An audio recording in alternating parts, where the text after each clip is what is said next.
పోలీసులకు రంగయ్య ఫిర్యాదు చేశాడు. దీంతో ఈ ఘటన స్థానికంగా కలకలం రేపింది. కట్టుకున్న భార్య నుంచి ప్రాణహాని ఉందంటూ ఓ భర్త పోలీసులను ఆశ్రయించాడు.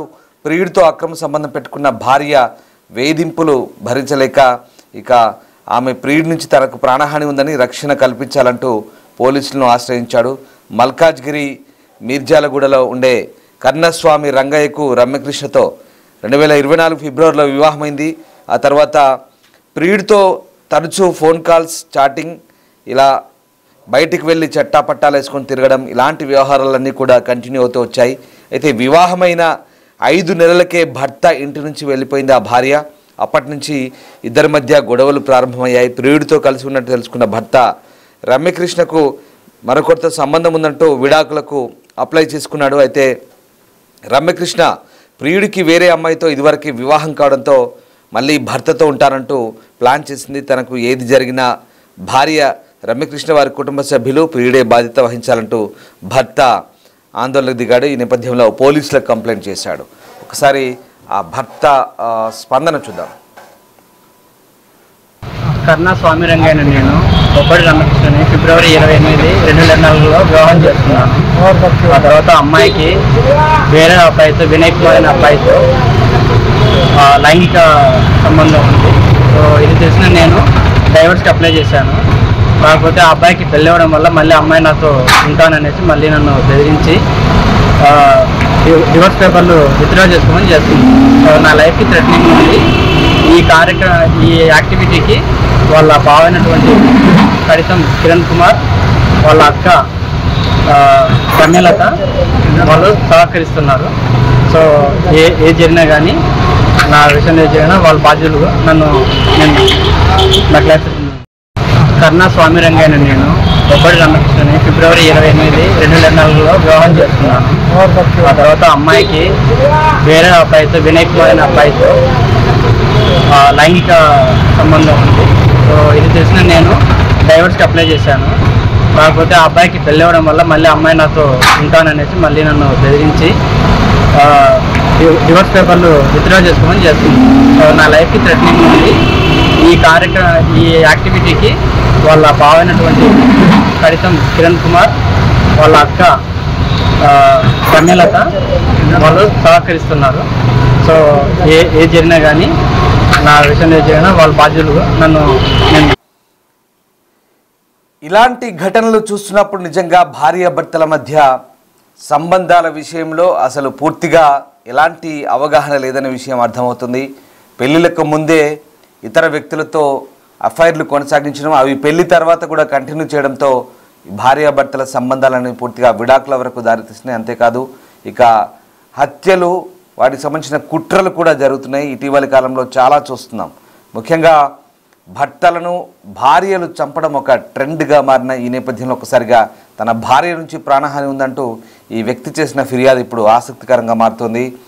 ఇక పెళ్లికి ముందే రమ్యకృష్ణకు వేరొక వ్యక్తితో పరిచయం ఉంది. అది ఆ ఎఫ్ఐఆర్ కాస్త పెళ్లి తర్వాత కూడా కొనసాగుతుంది. చాటింగ్ చేయడం, అలాగే అతనితో కాల్స్ మాట్లాడడం, తరచూ కలచడం, ఇవన్నీ చేస్తుండడంతో ఆ భర్త విసుగు చెంది ఇక భార్యని వదిలించుకునే ప్రయత్నం చేశాడు.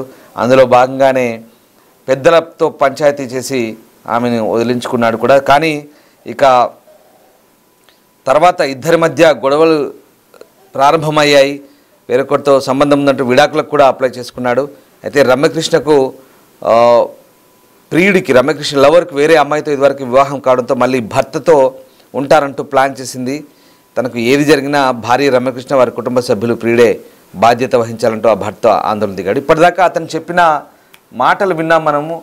అంటే అవకాశవాదులుగా మారుతున్నారా అమ్మాయిలు కూడా? ముఖ్యంగా వీళ్ళ ఆలోచన ధోరణిలో మార్పు వచ్చిందనే అంశాలు కూడా కొన్నిసార్లు క్లియర్గా కనిపిస్తున్నాయి. మనం చాలా ఉదంతాలు చూస్తున్నాం. హనీమూన్కి తీసుకెళ్ళి హత్య చేయడం అనేది చాలా సంచలనంగా మారింది. అక్కడి నుంచి ఈ పరంపర కొనసాగుతుంది. అంటే అంతకు ముందు నుంచే జరుగుతున్నాయేమో బహుశా, కానీ మన దృష్టికి వచ్చింది అక్కడి నుంచి దేశవ్యాప్తంగా అది సంచలనం రేపింది. తర్వాత ఇష్టం లేని భర్తను సాంబార్లో విషయం పెట్టి చంపింది ఒక భార్య తమిళనాడులో. ఇలాంటి ఘటనలు కోకొల్లలు. ముఖ్యంగా ఇక గద్వాల ఘటన మనకు తెలిసిందే. గద్వాల్లో తేజేశ్వర్ హత్య, సర్వేర్ హత్య. సో ఇలాంటి వరుస ఘటనలు చోటు చేసుకుంటున్నప్పుడు అసలు ఏం జరుగుతుంది, వీళ్ళ ఆలోచన ధోరణి ఏ రకంగా మారుతుంది అనేది సమాజంలో ఈ వింత పోకడలేంటి, ఈ ఆలోచన ధోరణి ఏంటి అనేది ఒక చర్చ అయితే సాగుతుంది. ఇక్కడ ఈ రమ్యకృష్ణ అనే అమ్మాయి ఆ రంగయ్య అనే వ్యక్తితో వివాహం జరిగింది. అంత ముందున్న ఎఫ్ఐఆర్ని కూడా కంటిన్యూ చేస్తూ వచ్చింది పెళ్లి తర్వాత కూడా. కానీ అక్కడ అటువైపు నుంచి మళ్ళీ ప్రియుడు వేరే అమ్మాయితో పెళ్లికి సిద్ధమవడం, దాంతో ఈమె మళ్ళీ ప్లేట్ ఫిరాయించి మళ్ళీ భర్తకు దగ్గర అవడం, అంటే అప్పటికే ఇతను విడాకులకు అప్లై చేసుకున్నాడు కానీ మళ్ళీ ఇతను దగ్గర అవ్వాలని, అంటే అవకాశవాదంగా ఇక్కడ పరిగణించబడుతుంది. అంటే అప్పుడు ఛాన్స్ ఉన్నప్పుడు లవర్తో తిరిగి వెళ్ళిపోయిన ఆమె మళ్ళీ అక్కడ వ్యవహారం బెడిసికొట్టగానే తిరిగి భర్త దగ్గర రావడానికి ట్రై చేస్తున్న వైనం. ఇదంతా కూడా చూస్తుంటే వీళ్ళ ఆలోచన ధోరణిలో ఎలాంటి మార్పు వస్తుంది, అసలు ఏం జరుగుతుందని ఒక చర్చ అయితే జరుగుతుంది. ముఖ్యంగా ఇటీవల వికారాబాద్ తాండూరులో కూడా ఇలాంటి ఘటన ఒకటి జరిగింది.